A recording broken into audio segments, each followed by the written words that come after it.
പുരാതന മെസൊപ്പൊട്ടേമിയയുടെ ഹൃദയഭാഗത്ത് ഉയർന്നു നിൽക്കുന്ന സൗധങ്ങൾക്കും ചുഴറ്റുന്ന മണലുകൾക്കുമിടയിൽ ഒരു ധനികൻ ചരിത്രത്തിലുടനീളം പ്രതിധ്വനിക്കുന്ന ഒരു യാത്ര ആരംഭിച്ചു.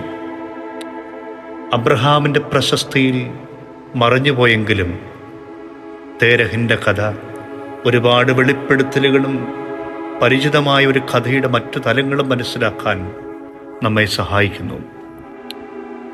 അബ്രഹാമിൻ്റെ കഥയുടെ കേവലം ഒരു അടിക്കുറിപ്പ് മാത്രമായി അവസാനിക്കുന്ന ഒന്നല്ല, മറിച്ച് മതചരിത്രത്തിലെ തന്നെ ഏറ്റവും നിർണായകമായ ഒരു വ്യക്തിത്വത്തിൻ്റെ രൂപപ്പെടുത്തലേക്ക് നയിച്ച പ്രതിസന്ധികളും വഴിത്തിരിവുകളും നിറഞ്ഞ ഒരു ജീവിതമാണ് തേരഹിൻ്റേത്.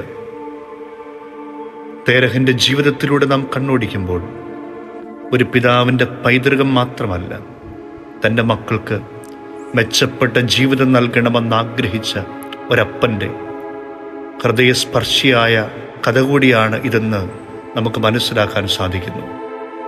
ജീവദായകമായ യൂഫ്രട്ടീസ്, ടൈഗ്രീസ് നദികൾക്കിടയിൽ സ്ഥിതി ചെയ്യുന്ന പുരാതന മെസൊപ്പൊട്ടേമിയ ഫലഭൂയിഷ്ഠമായ ഭൂമിയിൽ മനുഷ്യ സംസ്കാരവും അറിവും വളർന്നു വന്ന ഒരു നാഗരികതയുടെ കളിത്തൊട്ടിലായിരുന്നു.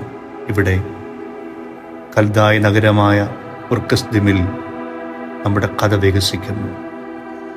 സമ്പന്നനും സ്വാധീനമുള്ളവനും എന്നാൽ ബൈബിൾ വിവരണത്തിൽ മറഞ്ഞിരിക്കുന്നവനുമായ ഒരു വ്യക്തി തേരഹ്.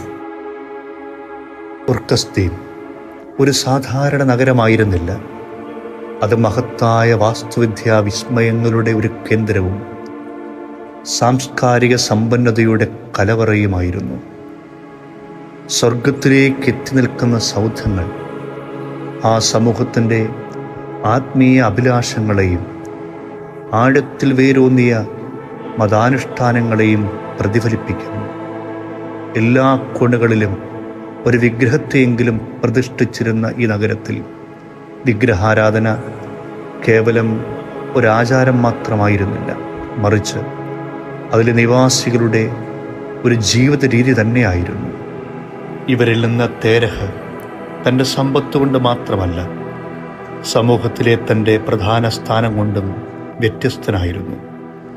വിഗ്രഹാരാധനയിലെ തേരഹിൻ്റെ ആഴത്തിലുള്ള പങ്കാളിത്തത്തെക്കുറിച്ച് ചരിത്ര ഗ്രന്ഥങ്ങൾ സൂചന നൽകുന്നു. ബൈബിളിലെ ജോഷുവയുടെ പുസ്തകത്തിൽ ഇപ്രകാരം പറഞ്ഞിരിക്കുന്നു: ഇസ്രായേലിൻ്റെ ദൈവമായ കർത്താവ് അരുളി ചെയ്യുന്നു, അബ്രഹത്തിൻ്റെയും നാഹോറിൻ്റെയും പിതാവായ തേരഹ് വരെയുള്ള നിങ്ങളുടെ പിതാക്കന്മാർ യൂഫ്രട്ടീസിനക്കരെ മറ്റ് ദേവന്മാരെ സേവിച്ചു പോന്നു. നഗരത്തിൽ ആധിപത്യം പുലർത്തിയിരുന്ന വിഗ്രഹാരാധനയുമായുള്ള തേരഹിൻ്റെ അഗാധമായ ബന്ധം ഈ ഭാഗം വെളിപ്പെടുത്തുന്നു. അങ്ങനെ നമ്മുടെ കഥ തുടങ്ങുന്നു. ഉർക്കസ്ദീമിൻ്റെ ഹൃദയഭാഗത്ത് സുമേറിയൻ ചന്ദ്രദേവൻ ഉൾപ്പെടെയുള്ള ദൈവങ്ങളെ ആളുകൾ ആരാധിച്ചിരുന്നിടത്ത് തേരഹ് ഒരു പ്രധാന വ്യക്തിയായി നിലകൊണ്ടു. ഈ മതപരമായ ആചാരങ്ങളിൽ വെറുമൊരു പങ്കാളി മാത്രമായിരുന്നില്ല തേരഹ് എന്ന് ചരിത്രകാരന്മാർ അഭിപ്രായപ്പെടുന്നു. വിഗ്രഹങ്ങൾ സൃഷ്ടിക്കുന്നതിലും വിൽക്കുന്നതിലും അദ്ദേഹം സജീവമായിരുന്നുവെന്ന് ചില വിവരണങ്ങൾ ചൂണ്ടിക്കാട്ടുന്നു. ഇത് അദ്ദേഹത്തിൻ്റെ ഉപജീവനമാർഗം വിഗ്രഹാരാധനയുമായി ആഴത്തിൽ ബന്ധപ്പെട്ടിരിക്കുന്നുവെന്ന് സൂചിപ്പിക്കുന്നു. യഹൂദ സാഹിത്യമനുസരിച്ച് തേരഹിന് തൻ്റെ കരകൗശല വിദ്യയും വിശ്വാസവുമായി വൈരുദ്ധ്യമുണ്ടായതായി പറയപ്പെടുന്നു. ഊർദേശത്തിലെ വിജാതീയതയുമായി എതിർക്കുന്ന തേരഹിന് താൻ എങ്ങനെ വ്യത്യസ്തനാകുമെന്ന് ഉറപ്പില്ല. അദ്ദേഹത്തിൻ്റെ ഈ ഉയർന്നു വരുന്ന വിശ്വാസങ്ങൾ താൻ ശീലിച്ചു വന്ന പരമ്പരാഗത രീതികൾക്ക് വെല്ലുവിളിയായി. അതവനെ കൂടുതൽ പ്രതിസന്ധിയിലാക്കി. തേരഹിന്മേലുള്ള സാമൂഹ്യ സമ്മർദ്ദം വലുതായിരുന്നു. ഒരു നേതാവും വിഗ്രഹങ്ങളുടെ വ്യാപാരിയും എന്ന നിലയിൽ തൽസ്ഥിതി നിലനിർത്തുന്നത് അദ്ദേഹത്തിൻ്റെ സാമൂഹ്യ നിലയ്ക്ക് മാത്രമല്ല, സാമ്പത്തിക ക്ഷേമത്തിനും നിർണായകമായിരുന്നു. അദ്ദേഹം വിജാതീയതയുടെ ചുവടുപിടിച്ച് തുടരുമെന്ന് സമുദായത്തിൻ്റെ പ്രതീക്ഷ ശക്തമായിരുന്നേക്കാം. ഈ പാതയിൽ നിന്നുള്ള വ്യതിചലനം വ്യക്തിപരമായ നഷ്ടം മാത്രമല്ല, തൻ്റെ കുടുംബത്തെയും സാമൂഹിക ഭ്രഷ്ടിലേക്ക് നയിക്കുന്ന ഒന്നായി മാറിയിരുന്നേക്കാം. കുടുംബത്തിൻ്റെ ചലനാത്മകതയും സാമൂഹ്യ സമ്മർദ്ദവും പോലുള്ള ബാഹ്യഘടകങ്ങളാൽ തേരഹ് നേരിട്ട ആന്തരിക സംഘർഷം സങ്കീർണമായി തീർന്നു. ഈ സമയത്തെ തൻ്റെ പുത്രനായ ഹാരാൻ്റെ മരണം തേരഹിൻ്റെ മനസ്സിൻ്റെ ഭാരത്തിന് ആക്കം കൂട്ടി. അവൻ്റെ ജീവിതത്തിലുണ്ടായ ഈ സംഘർഷങ്ങൾ ജീവിതത്തിൽ നിലനിന്നിരുന്ന വിശ്വാസത്തെ ചോദ്യം ചെയ്യത്തക്ക നിലയിൽ വളർന്നുകൊണ്ടിരുന്നേക്കാം.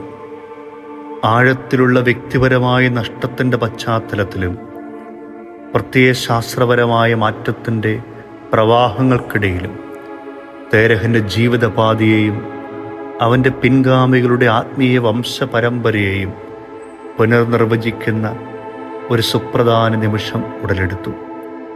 വിഗ്രഹാരാധനയുടെ തിരക്കേറിയ പ്രാഭവകേന്ദ്രമായ ഊർ വിട്ട് കനാനിലെ ഒരു പുതിയ തുടക്കത്തിലേക്കുള്ള യാത്ര ആരംഭിക്കുവാനുള്ള തേരഹിൻ്റെ തീരുമാനമായിരുന്നു ആ നിർണായക നിമിഷം. ഉൽപ്പത്തി പുസ്തകം 11-ാം അധ്യായം 31-ാം വാക്യത്തിൽ പറയുന്നു, തേരഹ് കൽദായരുടെ ഊരിൽ നിന്ന് കനാൻ ദേശത്തേക്ക് യാത്ര പുറപ്പെട്ടു.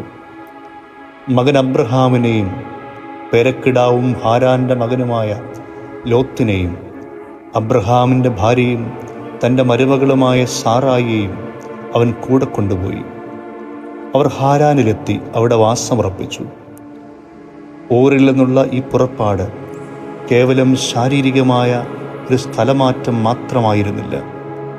അത് മുൻകാല പാരമ്പര്യങ്ങളിൽ നിന്നുള്ള ഒരു വ്യതിചലനത്തെ കൂടി എടുത്തു കാട്ടുന്നു. തേരഹിനെ സംബന്ധിച്ചിടത്തോളം ഈ തീരുമാനം വലിയ ആത്മസംഘർഷം ഉണ്ടാക്കിയതായിരുന്നേക്കാം. ഊർ വിട്ടു പോവുക എന്നതിനർത്ഥം വിഗ്രഹാരാധനയിൽ നിന്നും ഗണ്യമായ സ്വാധീനവും സാമ്പത്തിക സ്ഥിരതയുമുള്ള ഒരു ജീവിതത്തിൽ നിന്നും പിന്തിരിയുക എന്നതായിരുന്നു.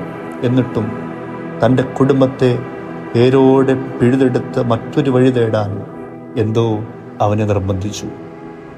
ഈ മഹത്തായ നീക്കത്തിന് പിന്നിലെ കാരണങ്ങൾ നിഗൂഢതയിലും ഊഹാപോഹങ്ങളിലും മറഞ്ഞിരിക്കുന്നു. ഊറിനുള്ളിലെ സാമൂഹിക രാഷ്ട്രീയ മാറ്റങ്ങളോ വ്യക്തിപരമായ വെളിപ്പെടുത്തലുകളോ ആയിരിക്കാം ഈ തീരുമാനത്തിലേക്ക് തേരഹിനെ എത്തിച്ചത്. ഊറിൽ നിന്നുള്ള യാത്ര കേവലം ഒരു ഭൗതിക സ്ഥലത്തു നിന്നുള്ള പുറപ്പാടല്ല, മറിച്ച് വിശ്വാസത്തിൻ്റെ അജ്ഞാത മേഖലയിലേക്കുള്ള ഒരു സാഹസയാത്രയായിരുന്നു.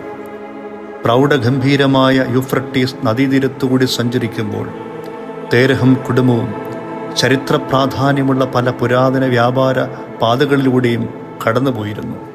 എന്നിരുന്നാലും ബാലിക് നദി യൂഫ്രട്ടീസ് നദിയുമായി യോജിക്കുന്ന സ്ഥലത്തെത്തിയപ്പോൾ ആ യാത്രയ്ക്ക് അപ്രതീക്ഷിതമായ ഒരു വഴിത്തിരിവുണ്ടായി.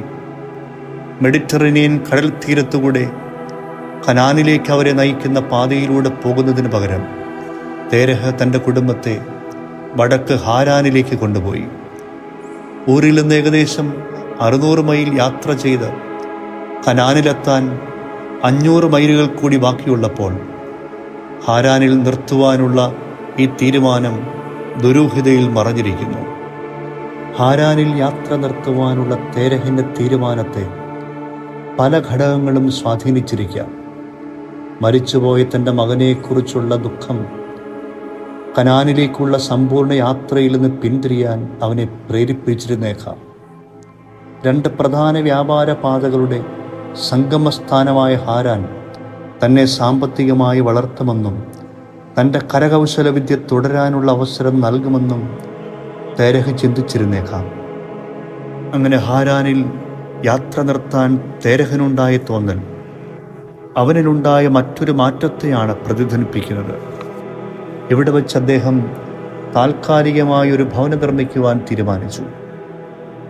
അതൊരു പക്ഷേ തൻ്റെ ദീർഘയാത്രയുടെ ക്ഷീണം കൊണ്ടോ തൻ്റെ മകൻ്റെ മരണത്തിലുള്ള വേദന കൊണ്ടോ ആവാം.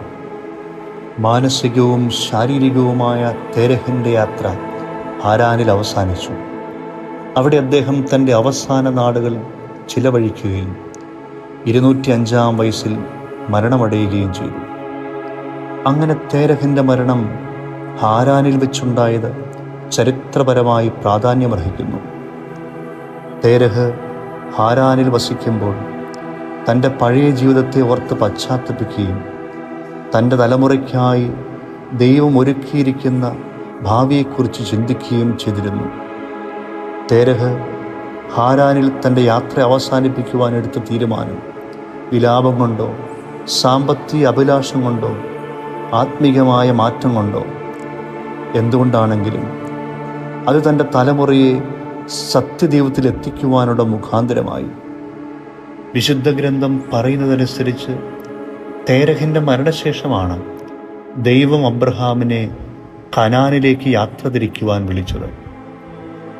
തൻ്റെ പിതാവിൽ നിന്നുള്ള നല്ല മാതൃക ദൈവം കൽപ്പിച്ചപ്പോൾ തൻ്റെ പിതൃഭവനത്തെയും ചാർച്ചക്കാരെയും ദേശത്തെയും വിട്ടുപോരാൻ അബ്രഹാമിനെ പ്രേരിപ്പിച്ചിരിക്കുക. അബ്രഹാമിൻ്റെ കനാനിലേക്കുള്ള ഈ യാത്രയെ തേരഹ് തുടങ്ങിവെച്ച ഒരു യാത്രയുടെ പൂർത്തീകരണമായി നമുക്ക് കാണാം. സത്യദൈവത്തെങ്കിലേക്കുള്ള ഒരു യാത്ര.